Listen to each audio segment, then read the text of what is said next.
Hello everyone, আমি একটু ready হয়ে নিয়েছি, সাথে বাবুনকেও রেডি করিয়েছি। আর আমি যাচ্ছি একটু বাবার বাড়িতে।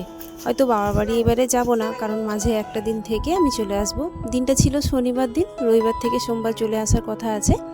কারণ বাবুনের ফার্স্ট টার্মিনালের পরীক্ষাটা শেষ হয়ে গেছে। তো বাবুন সেই জানুয়ারি মাস থেকে এসেছে। তাও তো মাঝে আমি একবার গিয়ে বাবার বাড়ি থেকে মানে বোনের বাড়ি থেকে ঘুরে এসেছিলাম। তো ওই কারণে বাবুনকে কথা দিয়েছিলাম, ঠিক আছে পরীক্ষা শেষ হয়ে গেলে চল একবার তোকে ঘুরিয়ে নিয়ে আসবো।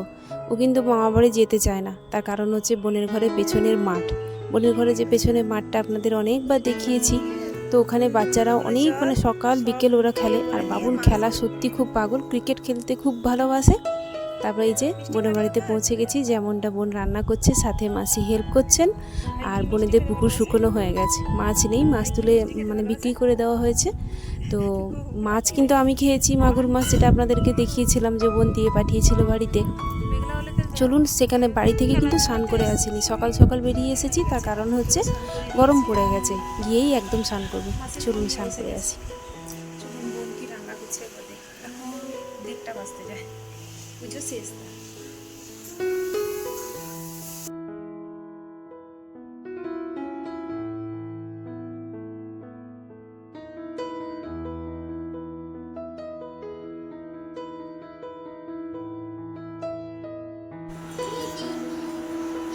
মা গেছে দাদাকে স্কুল থেকে আনতে, ছেড়ে দিয়ে গেছে। আমাকে চিনতে পারছে না, অনেকদিন পর এসেছি তো।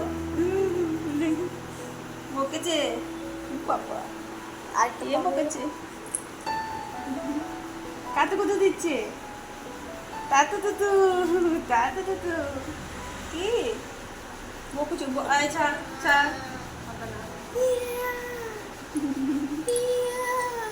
ভাবছি আমার কাদের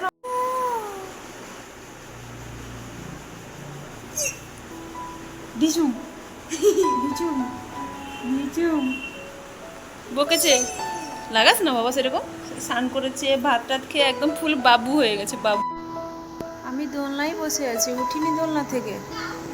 বাবু এইমাত্র স্কুল থেকে এলো, যোগা হয়েছিল স্কুলে পরীক্ষা, ওই প্যান্টটা খোলেনি, দুজন খেলতে পড়ে গেছে। দেখুন একবার, বাবা কিসের খেলা, এত পাগল করে ছাড়ে পুরো।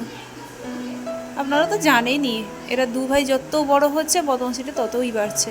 এটা কেমন? ঠান্ডা হওয়ার কথা না, বেশি বেড়ে যাচ্ছে। যাই হোক, বোন তো রান্না করছে, খাবো। বসে আছি দোলনায়, দেখুন না দুপুরবেলা চালিয়ে দিয়েছে। আরেকজন এসে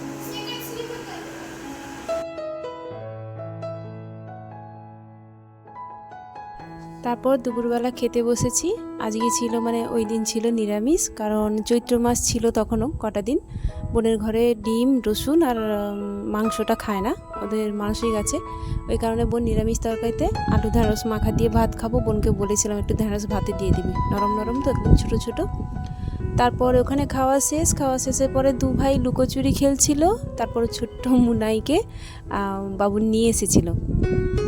মুনাই এখন এত বড় হয়ে গেছে, সব কথাটাই বোঝে। আমরা এখানে রেস্ট নিচ্ছিলাম, তো ওটাই দেখাচ্ছিলাম যে কোথায় এসে লুকোচুরি খেলছে ওরা। খেয়ে দিয়ে আর দুপুরে রেস্ট নেয় না। আমি এখানে শুয়ে আছি, বোন সব কাজ শেষ করে ওকে নিয়ে আসছে। এই যে দেখতে পাচ্ছেন, মারছে দেখুন, আমি ওকে একটু মারলে ও আমায় মারবে, এইভাবে খেলছিল সারা দুপুর। তারপর সন্ধ্যাবেলা উঠে পড়ে একটু চা খাবো। চা খাওয়ার পরে একটু মাঠে যেতে বলছিল বোন, যাব। তারপর ওখানে মাঠে থেকে একটু ঘুরে এসে বিকেলবেলাটা আর ভিডিও করা হয়নি। তো নিরামিষ বলে বোন লুচি ঘুগনি করেছিল। আর বাবুন বলে যে আমি একটু মুড়ি খাবো, ঘুগনিটা ঝাল করে দিয়েছে, তো মুড়ি খাবে বলছে।